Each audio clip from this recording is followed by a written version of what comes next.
السلام علیکم ورحمۃ اللہ وبرکاتہ۔ الحمد للہ رب العالمین، والصلاة والسلام علی اشرف الانبیاء والمرسلین وعلی آلہ واصحابہ اجمعین، اما بعد فاعوذ باللہ من الشیطان الرجیم، بسم اللہ الرحمن الرحیم۔ ومن احسن قولا ممن دعا الى الله وعمل صالحا وقال انني من المسلمين، صدق اللہ العظیم۔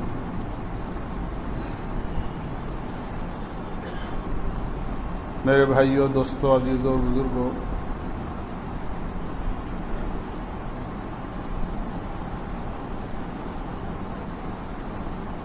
گزشتہ مہینے کے اخیر میں ہمیں معلوم ہے کہ جو حجاج اکرام اللہ کے گھر گئے تھے ان کی واپسی ہوئی ہے۔ اللہ تعالیٰ ان کے حج کو بے حد قبول فرمائے اور ہر مسلمان کو یہ سعادت اپنے کرم سے نصیب فرمائے۔ اللہ کے گھر جانا اور وہاں جتنا رہنے کا موقع مل جائے اتنا رہنا، یہ بڑی سعادت اور خوش نصیبی کی بات ہے۔ اس لیے کہ گھر اسی کو بلایا جاتا ہے جس سے تعلق اور محبت ہوتی ہے۔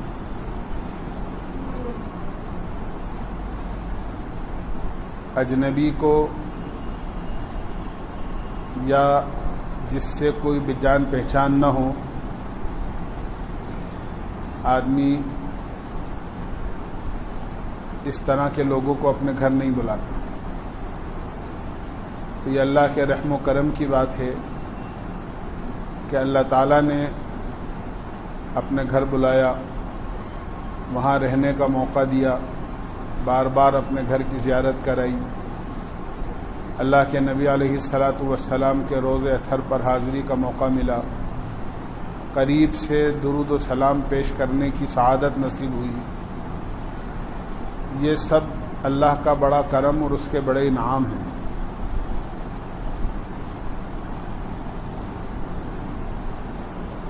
اللہ کے نبی علیہ الصلاۃ والسلام نے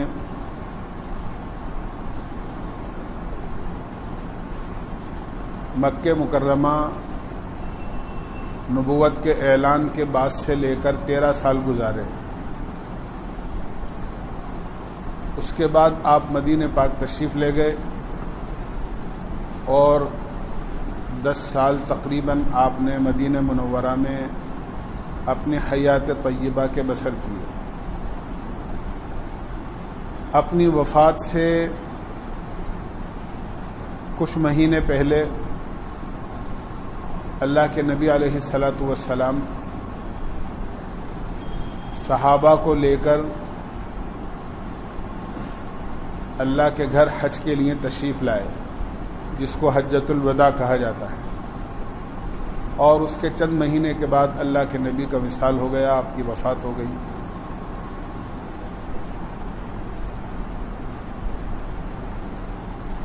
نماز بہت جلدی فرض ہو گئی تھی، روزہ بھی، زکوٰۃ بھی، لیکن حج اللہ تعالیٰ نے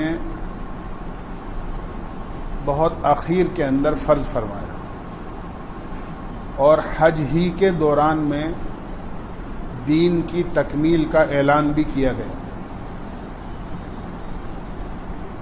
اللہ کے نبی علیہ الصلاۃ والسلام عرفات میں تھے اور وہیں قرآن کریم کی آیت نازل ہوئی، الیوم اکملت لکم دینکم واتممت علیکم نعمتی ورضیت لکم الاسلام دینا۔ آج ہم نے دین مکمل کر دیا، اپنی نعمت کامل کر دی اور تمہارے لیے دین اسلام کو پسند کر دیا۔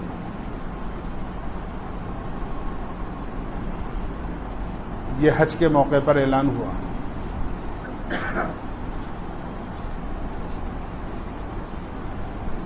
نماز بھی پہلے فرض ہو گئی، روزہ بھی فرض ہو گیا، زکوٰۃ بھی فرض ہو گئی، اور بھی احکامات بہت سارے اس سے پہلے آ گئے۔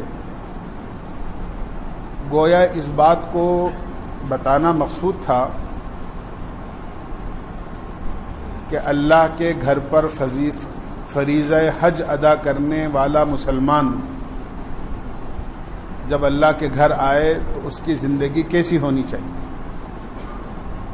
نماز پہلے فرض ہو گئی، روزہ پہلے فرض ہو گیا، زکوٰۃ پہلے فرض ہو گئی، اور بہت سارے احکامات پہلے فرض ہو گئے، حتیٰ کہ پردے کی آیتیں پہلے آ گئیں عورتوں کے لیے، حلال و حرام، جائز ناجائز، اچھا اور برا بہت پہلے بتا دیا گیا۔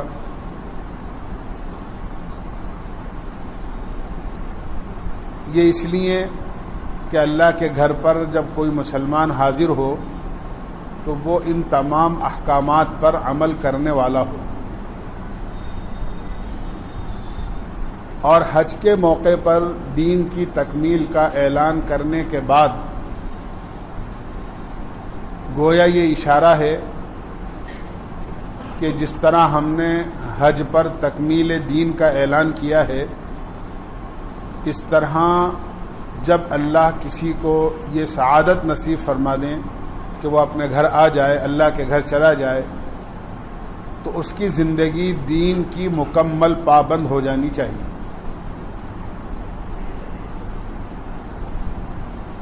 اسی لیے روایتوں میں آتا ہے کہ اللہ کے نبی علیہ الصلاۃ والسلام سے ایک حدیث منقول ہے، آپ نے فرمایا الحج المبرور لیس لہ جزاء الا الجنہ، حج مبرور کا بدلہ سوائے جنت کے کچھ نہیں ہے۔ حج مبرور حج مقبول سے ترجمہ کیا جاتا ہے۔ اللہ کے نبی علیہ الصلاۃ والسلام سے پوچھا گیا کہ یہ حج مبرور مقبول اس کا کیا مطلب ہے؟ آپ نے مختلف موقعوں پر مختلف باتیں ارشاد فرمائی، اس میں سے ایک ارشاد کا مفہوم یہ بھی ہے کہ حج مبرور وہ ہے کہ جس حج کے بعد حاجی کی زندگی تبدیل ہو جائے۔ پہلے نماز کی پابندی نہیں تھی لیکن حج کے بعد نماز کا پابند ہو گیا، پہلے زیادہ حلال حرام کی تمیز نہیں کر پاتا تھا، اب حرام کو چھوڑتا ہے، حلال کو اپناتا ہے، پہلے روزی کمانے میں جھوٹ سچ سب ہو جایا کرتا تھا لیکن اب پاک روزی تلاش کرتا ہے کہ کہیں مشتبہ روزی جس میں حرام اور ناجائز کا شبہ ہو، ایسی روزی میں استعمال نہ کروں، چاہے کم ملے لیکن حلال ملے اس کی کوشش کرتا ہے۔ پہلے سنتوں کا اہتمام نہیں تھا، پابندی نہیں تھی، لیکن اب سنتوں کا اہتمام اور پابندی ہو گئی۔ پہلے اللہ کے دیگر احکامات زندگی میں نہیں تھے لیکن اب احکامات کا پابند ہو گیا۔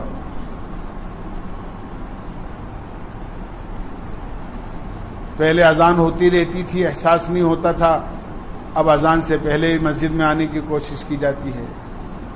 زندگی میں نمایاں تبدیلی آ جائے، فرمایا کہ یہ حج مقبول اور حج مبرور کی نشانی ہے۔ اس لیے میں عرض کر رہا ہوں کہ مکمل ہمارے حاجیوں کی واپسی ہو گئی ہے، وہ اپنی زندگی کو اچھا بنانے کی اور اچھا رکھنے کی کوشش کریں۔ حج کا ایک بہت بڑا ثمرہ یہ کا بتایا گیا ہے کہ اللہ کے نبی علیہ الصلاۃ والسلام نے ارشاد فرمایا حاجی کی بھی مغفرت کی جاتی ہے، اور حاجی جس کی مغفرت کی دعا کر دے اللہ اس کی بھی مغفرت کر دیتے۔ حاجی کی تو مغفرت ہوتی ہی ہے، لیکن حاجی اللہ کے ان مقبول بندوں میں شامل ہو جاتا ہے کہ وہ جس کے لیے بھی مغفرت کی دعا کر دے اس کی مغفرت ہو جاتی ہے۔ اسی لیے حکم یہ ہے کہ جب حاجی حج کر کے آئیں تو ان سے ملاقات ہو تو ان سے دعا کی درخواست کرو، اس لیے کہ وہ اللہ کا مقبول بندہ بن کر آیا ہے اور اس کا اعمال نامہ برائیوں سے بالکل دھل چکا ہے، صاف ہو چکا ہے، برائیاں ختم ہو چکی ہیں۔ اللہ کے نبی علیہ الصلاۃ والسلام نے ارشاد فرمایا بہت واضح طریقے سے کہ جب آدمی حج سے فارغ ہوتا ہے تو حج سے فارغ ہونے کے بعد وہ ایسا گناہوں سے پاک صاف ہو جاتا ہے کہ گویا آج ہی اپنی ماں کے پیٹ سے پیدا ہوا ہے، جیسے اس دن تھا جس دن ماں کے پیٹ سے پیدا ہوا تھا۔ کوئی گناہ، کوئی لغزش، کوئی جرم اس کے اعمال نامے میں نہیں تھا۔ حاجی حج کرنے کے بعد بالکل اسی طرح گناہوں سے پاک صاف ہو جاتا ہے۔ ہمارے لیے خوش نصیبی کی بات یہ ہے کہ جو اعمال نامہ اللہ کے گھر جانے کے بعد گناہوں سے بالکل پاک صاف ہو چکا ہے، ہم دوبارہ اس کو گناہ کر کے گندا نہ کریں۔ یہ ہماری سعادت مندی اور خوش نصیبی کی بات ہے۔ لیکن افسوس کی بات یہ ہے، ایک زمانہ ایسا تھا کہ جب حاجی حج کو جاتے تھے تو وہ سواریوں کی سہولت جو آج ہے اس وقت نہیں تھی۔ لوگ پیدل جاتے تھے، یا سواریاں تھیں تو جانوروں کی سواریاں تھیں، اونٹ پر، گھوڑوں پر اس طرح سوار ہو کر سفر کرتے تھے۔ بڑے بڑے جنگل، شہر، گاؤں، دیہات، وہاں سے گزر کر مہینوں میں ان کو اللہ کے گھر پہنچنا نصیب ہوتا تھا۔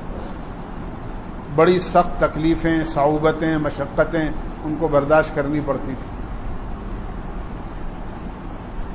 حاجیوں کی زندگی ایسی ہوتی تھی کہ وہ جس علاقے سے گزر جاتے تھے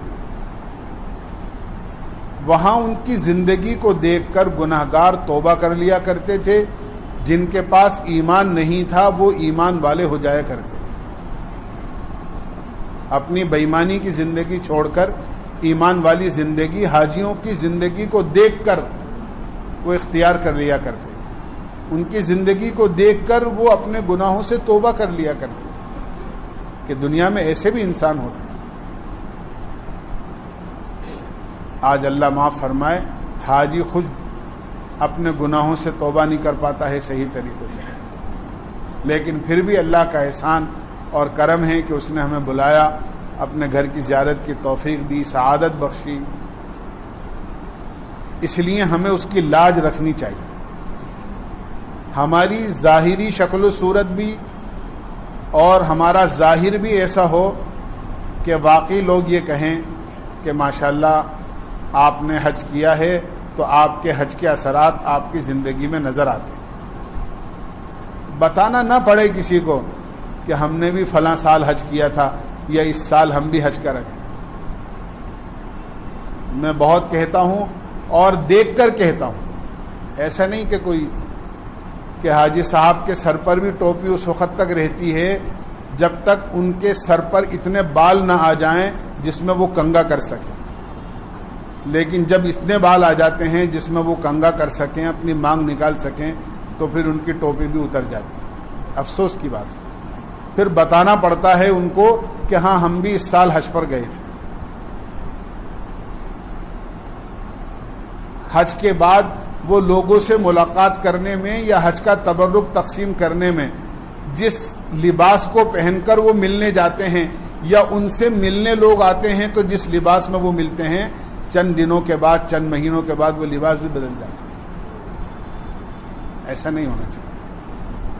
ہماری سر کے بالوں سے لے کے پیر کے ناخن تک کی زندگی ایسی تبدیل ہو جائے کہ واقعی ہمارے ہر عمل سے حج ٹپک رہا ہو کہ واقعی ہم نے اس سال اللہ کے گھر کی زیارت کی ہے، اللہ کے نبی علیہ الصلاۃ والسلام کے روضہ اطہر کی زیارت کر کے آئے۔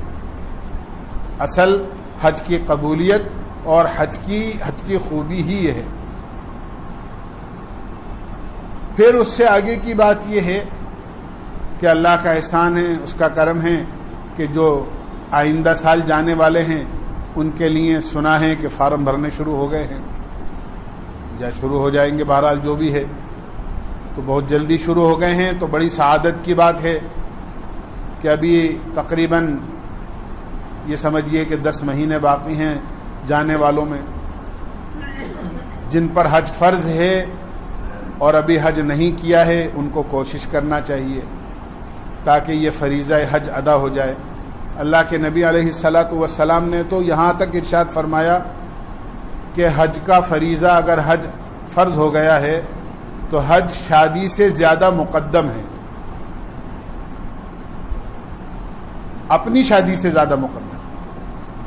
جب اپنی شادی سے زیادہ ضروری اور مقدم حج ہے تو بچوں کی شادی سے زیادہ مقدم تو بدرجہ اولا ہوگا۔ جب آدمی حج کے سفر کو خود اپنی شادی کی وجہ سے مؤخر نہیں کر سکتا تو بچوں کی شادی کی وجہ سے حج کو مؤخر کرنا کہاں صحیح ہے؟ اس لیے جن پر حج فرض ہے ان کو کوشش کرنا چاہیے کہ تاکہ فارم بھریں اور اللہ کی طرف سے اگر منظوری ہو جائے تو وہ حج پر جائیں۔ اور یہ اچھا اور بہترین موقع ہوتا ہے کہ ہمیں تقریباً 10 مہینے 8 مہینے 9 مہینے ایسے مل جاتے ہیں جس میں ہم حج کے سفر کی پوری تیاری کر سکتے ہیں۔ اب ایک تیاری تو وہ ہوتی ہے کہ آدمی کپڑے کیا لے جانے ہیں، سامان کیا لے جانا ہے، وہاں موسم کیسا رہے گا، وہاں ہوٹل کیسی ملے گی۔ آدمی ایک تو اس کو سوچے اور ایک یہ سوچے کہ مجھے جا کر وہاں کرنا کیا ہے۔ اس چیز میں بہت بڑی کمی محسوس ہوتی ہے کہ حاجی صاحب حج پر جا رہے ہیں، نماز ہی ٹھیک نہیں ہے، قرآن ہی پڑھے ہوئے نہیں ہیں، لبیک ہی یاد نہیں ہے، حج اور عمرے کی نیت کیسے کی جاتی ہے وہی معلوم نہیں ہے، احرام کی پابندیاں کیا کیا ہیں وہ بھی معلوم نہیں ہیں، بلکہ حج کا اور عمرے کا طریقہ اور طواف کا طریقہ ہی معلوم نہیں ہوتا ہے بعض مرتبہ۔ اس لیے کہ جو لوگ وہاں جا کر کچھ چیزیں معلوم کرتے ہیں اس سے اندازہ ایک تو یہ ہوتا ہے کہ کوئی چیز وہاں اچانک پیش آ گئی، لیکن بعض چیزوں سے اندازہ یہ ہوتا ہے کہ ایسا محسوس ہوتا ہے کہ وہ یہاں سے کچھ سیکھ کر ہی نہیں گئے۔ حالانکہ جیسے فارم بھرنا، پیسے جمع کرانا، اپنا پاسپورٹ بنوانا، دیگر کاغذات کی تیاری کرنا یہ ایک مستقل کام ہوتا ہے اور حجاج کرام اس کو بڑی بہت خوبی کے ساتھ اس کو انجام دیتے ہیں اور کوشش کرتے ہیں اور سارا کام کرتے ہیں۔ بالکل اس سے زیادہ ضروری چیز یہ ہوتا ہے کہ وہ یہ سیکھیں ہمیں عمرہ کیسے کرنا ہے، ہمیں حج کیسے کرنا ہے، ہمیں طواف کیسے کرنا ہے، ہمیں سعی کیسے کرنی ہے، ہمیں وہاں ان ایام جو حج کے ہوتے ہیں ان کے علاوہ جو اوقات وہاں گزارنے ہیں، ہماری صبح کیسے گزرے، ہماری شام کیسے گزرے، ہمارا دن کیسا گزرے، وہاں ہم کیا اعمال وہاں ہمیں کرنے ہیں جا کر، اس کو سیکھ کر جانے کا بڑا موقع ہمیں مل جاتا ہے۔ ہمارے فارم بھرے جا رہے ہیں، کچھ دن بعد آپ کو اندازہ ہو جائے گا کہ بھئی آپ کا قرعے میں نمبر آ گیا ہے، آپ کے فارم کی منظوری ہو گئی ہے۔ یہ گویا ایک اشارہ ہے کہ اللہ تعالیٰ نے آپ کی حاضری کو منظور کر لیا ہے۔ اب آپ کس تیاری کے ساتھ اللہ کے گھر حاضر ہوتے ہیں یہ آپ کے اوپر ہے۔ اس لیے حج کو سیکھ کر جانا، اور میں عرض کرتا ہوں جس طرح میں نے ابھی شروع میں عرض کیا کہ اللہ کے نبی علیہ الصلاۃ والسلام نے بہت سارے مسائل حج کے صحابہ کرام کو حج کے سفر میں بتا دیے کہ یہ کام اس طرح کر لو، یہ کام اس طرح کر لو، یہ کام اس طرح کر لو۔ صحابہ پوچھتے تھے، اللہ کے نبی علیہ السلام بتا دیا کرتے تھے۔ لیکن حاجی کی زندگی کیسی ہونی چاہیے؟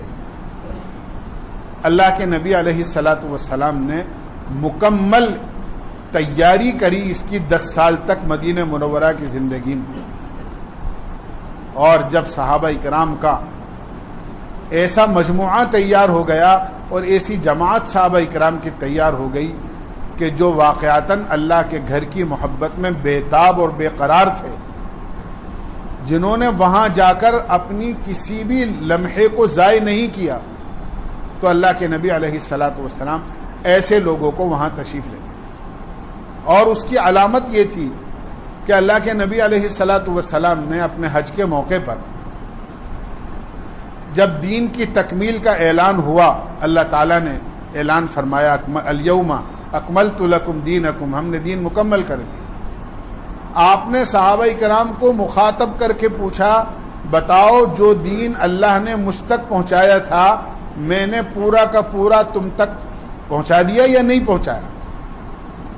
تو جتنے صحابہ، تقریباً 1.25 لاکھ کی تعداد یا اس سے زیادہ کی جو صحابہ کرام اللہ کے نبی کے ساتھ وہاں موجود تھے، انہوں نے ایک زبان ہو کر یہ بات کہی تھی آپ نے پہنچا ہی نہیں دیا بلکہ پہنچانے کا حق ادا کر دیا۔ آپ نے پہنچانے کا حق ادا کیا۔ اللہ کے نبی علیہ الصلاۃ والسلام نے ارشاد فرمایا اب جو دین میں نے تم تک پہنچایا ہے تمہاری ذمہ داری ہے، جو لوگ دنیا میں پھیلے ہوئے ہیں تم جاؤ اور دین کو وہاں تک پہنچاؤ۔ جو یہاں نہیں آ سکے، میری زیارت نہیں کر سکے، مکہ مدینے میں نہیں آ سکے اور دین کو یہاں آ کر نہیں سیکھ سکے، اب یہ تمہاری ذمہ داری ہے کہ تم یہاں سے جا کر ان تک پہنچ کر دین سکھاؤ۔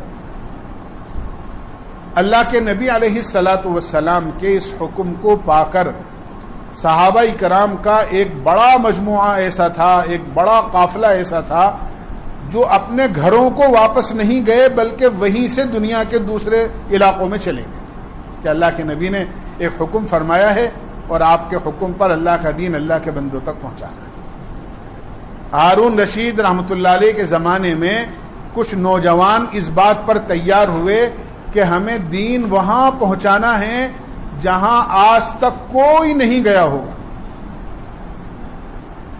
ایک نوجوانوں کا قافلہ تیار ہوا، ایک جماعت تیار ہوئی۔ نوجوانوں میں جذبہ ہوتا ہے، طاقت ہوتی ہے، قوت ہوتی ہے، ہمت ہوتی ہے کہ ہم وہاں دین اسلام لے کر جائیں گے جہاں آج تک کوئی نہیں گیا ہوگا۔ اور اس زمانے کی جو سواریاں تھیں اس پر انہوں نے سوار ہو کر مہینوں سفر کیا۔ آخر ایک علاقے میں پہنچے جہاں ان کو یقین ہو گیا کہ ہم اتنے دور آ گئے ہیں کہ یہاں دین اسلام لے کر کوئی نہیں آیا ہوگا۔ رات کا وقت تھا، رات کو انہوں نے بستی سے باہر ہی قیام کیا کہ صبح ہوگی تو بستی میں داخل ہوں گے اور لوگوں کو اللہ کا تعارف کرائیں گے، دین اسلام ان تک پہنچائیں گے۔ جیسے ہی صبح صادق ہوئی بستی کے اندر سے اذان کی آواز آئی۔ حیران رہ گئے کہ ہم تو یہ سمجھ رہے تھے کہ یہاں تو دین اسلام پہنچا ہی نہیں ہوگا، یہ تو مدینے اور مکے سے بہت دور کا علاقہ ہے، لیکن یہاں بھی اسلام موجود ہے کہ اذان کی آواز آ رہی ہے۔ بستی میں گئے، وہاں مسجد تھی، نماز پڑھی، ان لوگوں سے ملاقات کی، ان سے پوچھا کہ تمہارے پاس دین اسلام کون لے کر آیا؟ تو انہوں نے مسجد کے قریب میں 2 قبروں کی طرف اشارہ کیا کہ یہ 2 آدمی یہاں آئے تھے، انہوں نے یہاں رہ کر دین اسلام ہم تک پہنچایا، یہاں تک کہ انہوں نے اپنی زندگی یہیں پوری کر دی، یہیں انتقال ہوا، یہیں دفن ہوئے۔ اور قریب میں پڑی ہوئی کچھ جانور کی ہڈیوں کی طرف اشارہ کیا کہ اس جانور پر سوار ہو کر آئے تھے۔ انہوں نے غور سے دیکھا تو وہ اونٹ کی ہڈیاں تھیں، سمجھ گئے کہ صحابہ کرام آئے تھے یہاں پر، یہ دونوں صحابی ہیں اور اللہ کے نبی کے اس فرمان کے مطابق کہ آپ نے حج کے موقع پر یہ بات فرمائی تھی کہ اللہ کا دین جہاں تک تمہیں پہنچانا چاہیے، جن لوگوں تک دین نہیں پہنچائے وہاں تک پہنچائے۔ تو عرض میں نے کیا کہ صحابہ اللہ کے نبی علیہ الصلاۃ والسلام کے حکم پر، آپ کی بات پر ایسے جان دینے والے تیار ہوئے تھے۔ اللہ کے گھر گئے تو ایسے لوگوں کو اللہ کے نبی لے کر تشریف لائے۔ پتہ یہ چلا کہ اللہ کے گھر جانے والے میں یہ جذبہ پیدا ہو جانا چاہیے جیسے صحابہ میں پیدا ہوا تھا کہ اللہ اور اس کے حکم پر، اسی طرح اللہ کے نبی کے حکم اور فرمان پر، آپ کے طریقے پر آدمی اپنی جان دینے کو تیار ہو جائے۔ اللہ کا حکم نہیں ٹوٹے چاہے میری جان چلی جائے، اللہ کے نبی کی سنت نہیں چھوٹے چاہے میری جان چلی جائے۔ اگر یہ جذبہ اللہ کے گھر جانے والے میں پیدا ہوا ہے تو واقعتاً اس کا حج مقبول ہے، منظور ہے، مبرور ہے۔ اور اگر نہیں تو اس کی کوشش کرنا چاہیے کہ ہمیں ہر چیز سے زیادہ محبوب اللہ کا حکم ہو جائے اور ہر چیز سے زیادہ محبوب اللہ کے نبی کا پیارا طریقہ ہو جائے جیسے صحابہ کرام کے نزدیک تھا۔ اسی جذبے کے ساتھ آنے والے جو واپس حاجی آئے ہیں ان کا جذبہ بھی یہ ہونا چاہیے، اور جو اس سال جانے کا ارادہ کر رہے ہیں اور فارم بھر رہے ہیں انہیں بھی اپنے اندر ایسے جذبات پیدا کرنے، حج کو سیکھنے اور حج کی حقیقتاً کہ وہاں کیا اعمال کرنے ہیں اس کی تیاری کرنے کی ابھی سے کوشش کر دینی چاہیے اور کرنی چاہیے، تاکہ جب اللہ کے گھر جائیں تو مکمل حج کے طریقے سے واقف ہو کر سنت اور شریعت والی زندگی کو اللہ کے نبی کے یہاں اور اللہ کے گھر لے کر جائیں۔ اللہ ہمیں سمجھنے کی اور عمل کی توفیق نصیب فرمائے۔